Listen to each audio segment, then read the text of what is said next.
Hello everyone, my name is Samira Gupta. I am an image consultant, a life coach, and an executive presence coach.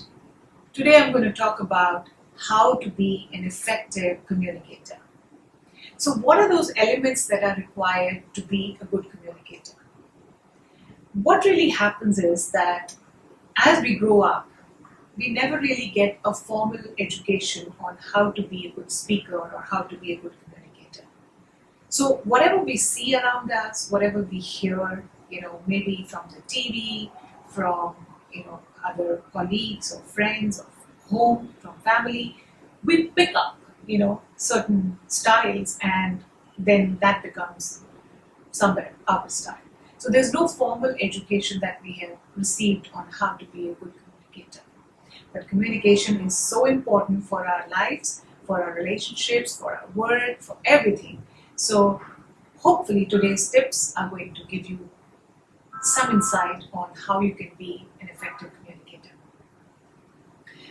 So the most important thing is to understand what is your communication, 100% communication, how it's broken down. Okay, so the maximum information that we receive and perceive is through our eyes. More than 80% of the information we perceive and receive is through our eyes. इसीलिए कहा जाता है कि जो दिखता है वो बिकता है और जो अच्छा दिखता है वो ज़्यादा बिकता है. So whatever information we perceive through our eyes, it registers better. Okay, and that is why the visual communication of yours, which you convey through your appearance, your body language, your expression, has the highest element in the 100% communication.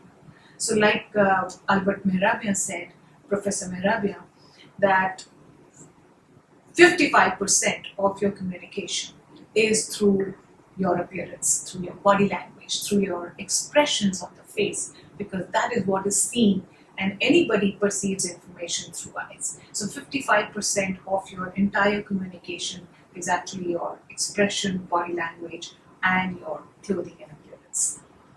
What is the second element? The second element is your tonality, is your vocal communication. So what tone are you using to communicate with other people?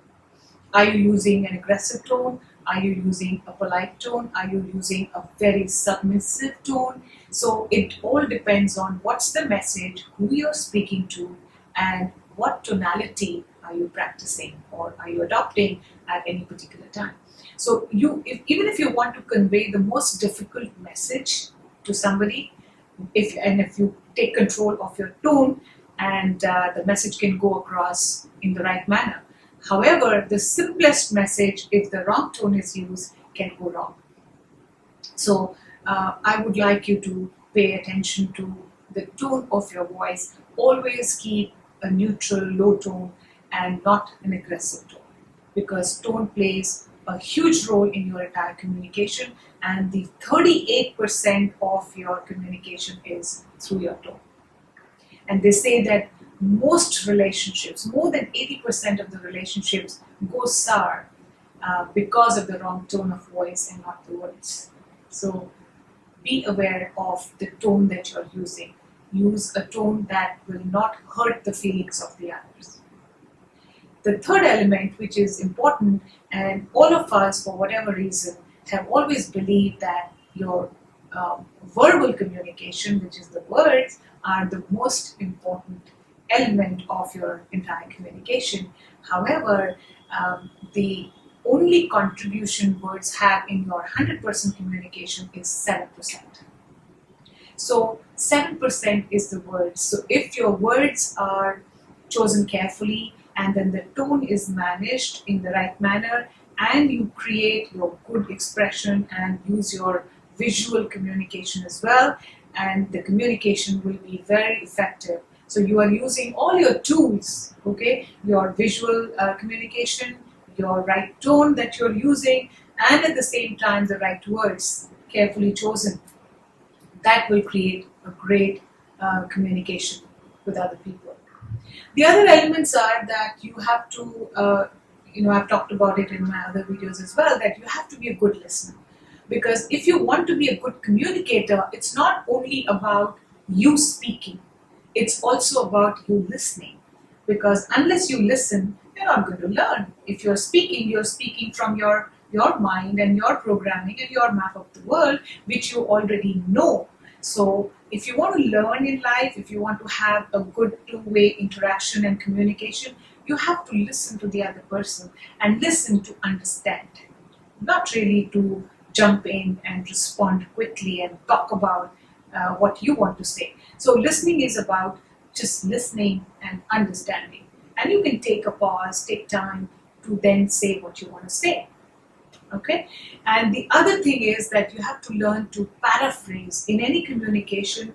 To be able to understand what is being said, you have to learn to paraphrase. So if you had to say something to me, I would paraphrase it back to you and I would say, okay, so what you're saying is that, we should be doing this and we should be doing this and we should be doing that.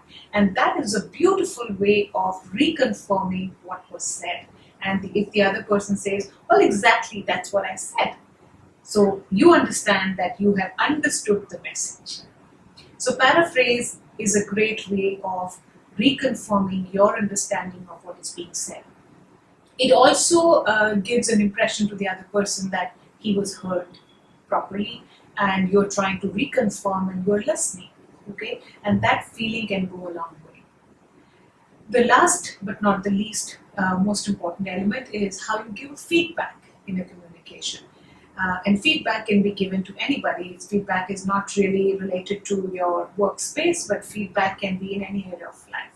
You want to say something to you, whether it's your maid, your driver, your colleague, your friend, your relative, whoever it is, and you want to give a feedback, give a constructive, positive feedback. So always use the Berger method. Okay? Start from the positive, because if you want to give a feedback to somebody, that is about a certain act or certain thing that was said or done by the other person. And that one act cannot make the entire person wrong. So always make sure that your feedback is in reference to that act or that thing in particular and not to the person. So you can't tell somebody, oh, you are wrong because you did this. Because if I were you, I would say that, the thing that you did, you could have done it in a different manner. So because I am not saying you are wrong, I'm saying that thing that you did was probably not the best. So if you give your feedback in this manner, you're obviously creating not a very negative feeling in the other person, because you're not rejecting the other person, you're not dismissing the other person.